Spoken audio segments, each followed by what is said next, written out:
Hi hello ಎಲ್ಲರಿಗೂ ನಮಸ್ತೆ. Welcome back to my YouTube channel Akshata's gallery.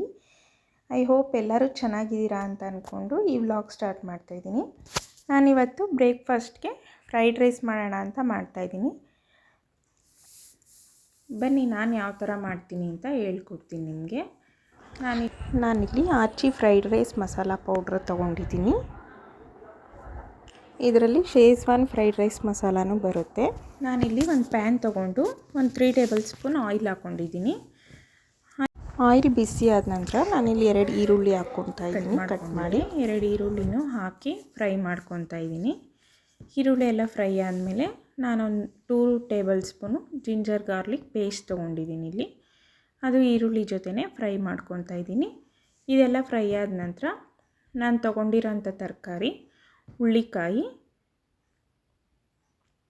ಸಣ್ಣ ಸಣ್ಣದಾಗಿ ಕಟ್ ಮಾಡ್ಕೊಂಡಿರೋ ಕ್ಯಾರೆಟು ಉದ್ದುದ್ದು ಕಟ್ ಮಾಡ್ಕೊಂಡಿದ್ದೀನಿ, ಮತ್ತು ಸ್ವಲ್ಪ ಕಾಲಿಫ್ಲವರು ಮತ್ತು ಹಸಿ ಬಟಾಣಿ ಇತ್ತು. ಹಸಿ ಬಟಾಣಿನೂ ತೊಗೊಂಡು ಎಲ್ಲ ಹಾಕ್ಕೊಂಡು ಫ್ರೈ ಮಾಡ್ಕೊತಾ ಇದ್ದೀನಿ. ಇದೇನು ಜಾಸ್ತಿ ಫ್ರೈ ಮಾಡ್ಕೊಳ್ಳೋ ಅವಶ್ಯಕತೆ ಇಲ್ಲ. ಕ್ರಂಚಿಯಾಗಿದ್ದರೆ ಚೆನ್ನಾಗಿರುತ್ತೆ ಫ್ರೈಡ್ ರೈಸ್ಗೆ. ಬೇಯಿಸ್ಕೊಳ್ಳೋ ಅಂಥದ್ದೇನಿಲ್ಲ ಇದರಲ್ಲಿ. ನಾನಿಲ್ಲಿ ಸ್ವಲ್ಪ ಫ್ರೈ ಆಗಲಿ ಅಂತ ಉಪ್ಪು ಹಾಕ್ಕೊತಾ ಇದ್ದೀನಿ. ಉಪ್ಪೆಲ್ಲ ಹಾಕ್ಕೊಂಡ ನಂತರ ನಾನಿಲ್ಲಿ ಚೆನ್ನಾಗಿ ಫ್ರೈ ಮಾಡ್ಕೊತಾ ಇದ್ದೀನಿ. ಇದ್ರ ಜೊತೆ ನಾನು ಸ್ವೀಟ್ ಕಾರ್ನ್ ತೊಗೊಂಡಿದ್ದೆ. ಸ್ವೀಟ್ ಕಾರ್ನು 1 ಕಪ್ಪು ಮತ್ತು ಕ್ಯಾಪ್ಸಿಕಮ್ ಉದ್ದದ್ದು ಕಟ್ ಮಾಡ್ಕೊಂಡಿರೋದು ಅದು 1 ಕಪ್ ಹಾಕ್ಕೊಂಡು ಇದನ್ನು ಸಹ ಚೆನ್ನಾಗಿ ಫ್ರೈ ಮಾಡ್ಕೊತಾ ಇದ್ದೀನಿ ಎಲ್ಲ ತರಕಾರಿ ಜೊತೆನೂ. ನಂತರ ಇದೆಲ್ಲ ಫ್ರೈ ಆದಮೇಲೆ ನಾನೇನು ತೊಗೊಂಡಿದ್ನಲ್ವ ಫ್ರೈಡ್ ರೈಸ್ ಮಸಾಲ ಅದನ್ನು ಕೂಡ ಹಾಕ್ಕೊತಾ ಇದ್ದೀನಿ. ಇದ್ರ ಜೊತೆ ಸ್ವಲ್ಪ ಒಂದು ಸ್ಪೂನು ಪೆಪ್ಪರ್ ಪೌಡ್ರು ಇದನ್ನು ಕೂಡ ಹಾಕ್ಕೊಂಡು ಚೆನ್ನಾಗಿ ಫ್ರೈ ಮಾಡ್ಕೊತಾ ಇದ್ದೀನಿ. ಇದೆಲ್ಲ ಫ್ರೈ ಆದ ನಂತರ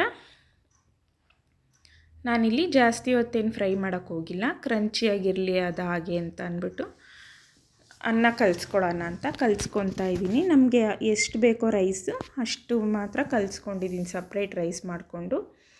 ನಂತರ ಇದಾದಮೇಲೆ ಕೊತ್ತಂಬರಿ ಸೊಪ್ಪು ಹಾಕ್ಕೊಂಡು ಗಾರ್ನಿಷ್ ಮಾಡ್ಕೊಂಡಿದ್ದೀನಿ.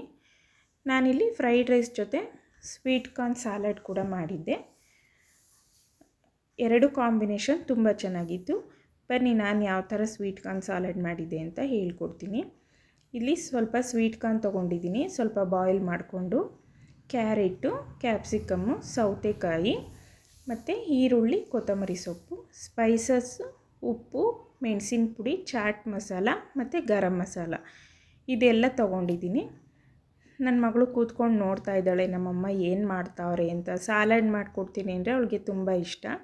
ಹಂಗಾಗಿ ಕೂತಿದ್ದಾಳೆ ನೋಡ್ತಾ ಇರ್ತಾಳೆ. ನಾನಿಲ್ಲಿ ಎಲ್ಲ ಒಂದು ಬೌಲ್ಗೆ ಸ್ವೀಟ್ ಕಾರ್ನು ಮತ್ತು ನಾನು ಏನೇನು ತೊಗೊಂಡಿದ್ನಲ್ವ ಇಂಗ್ರೀಡಿಯೆಂಟ್ಸು ಅದನ್ನೇ ಎಲ್ಲ ಹಾಕ್ಕೊಂಡು ಸ್ಪೈಸಸ್ ತೊಗೊಂಡಿದ್ನಲ್ಲ ಉಪ್ಪು, ಮೆಣಸಿನ ಪುಡಿ ಮತ್ತು ಗರಂ ಮಸಾಲ ಮತ್ತು ಚಾಟ್ ಮಸಾಲ ಇದ್ದರೆ ಹಾಕ್ಕೋಬೋದು, ಇಲ್ಲಾಂದರೆ ಸ್ಕಿಪ್ ಮಾಡ್ಕೋಬೋದು. ಇದೆಲ್ಲ ತೊಗೊಂಡು ನಾನು ಚೆನ್ನಾಗಿ ಮಿಕ್ಸ್ ಮಾಡ್ಕೊತಾ ಇದ್ದೀನಿ. ಎಲ್ಲ ಹಾಕ್ಕೊಂಡು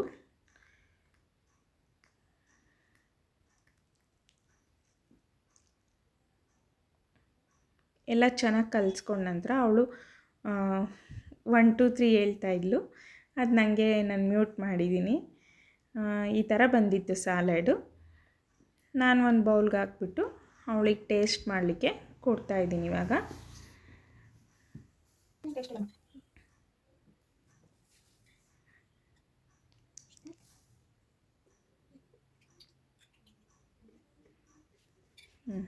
ಅವಳು ತಿಂದ್ಬಿಟ್ಟು ಸೂಪರ್ ಅಂತ ಹೇಳ್ತಾ ಇದ್ದಾಳೆ. ಇದಾಗಿತ್ತು ನಾನಿವತ್ತಿನ ಸ್ಯಾಲಡ್ ರೆಸಿಪಿ. ಸ್ಯಾಲಡ್ ತುಂಬ ಚೆನ್ನಾಗಿ ಬಂದಿತ್ತು. ಬೇಸಿಗೆ ಟೈಮಲ್ಲಿ ಯಾವ್ದ್ಯಾವ್ದು ಸಿಗುತ್ತೋ ಅದನ್ನೆಲ್ಲ ಯುಟಿಲೈಸ್ ಮಾಡ್ಕೊಳ್ಳಿ. ಸ್ವೀಟ್ ಕಾರ್ನ್ ಸಿಗುತ್ತೆ ಈ ಟೈಮಲ್ಲಿ, ಬೆಲ್ವತ್ತೇನು ಸಿಗುತ್ತೆ, ಮತ್ತು ಇವಾಗ ವಾಟರ್ ಕಂಟೆಂಟ್ ಇರೋ ಫ್ರೂಟ್ಸು ಎಲ್ಲ ಜಾಸ್ತಿ ತೊಗೊಳ್ಳಿ. ಬಾಡಿ ಡಿಹೈಡ್ರೇಟ್ ಆಗಬಾರ್ದಲ್ವ, ಹಾಗಾಗಿ ಹೇಳ್ತಾ ಇದ್ದೀನಿ. ಇದಾಗಿತ್ತು ಇವತ್ತಿನ ನನ್ನ ಈ ವ್ಲಾಗ್ ತುಂಬ ಇಷ್ಟ ಆದರೆ ಲೈಕ್ ಮಾಡಿ, ಸಬ್ಸ್ಕ್ರೈಬ್ ಮಾಡಿ. Thank you for watching. Bye.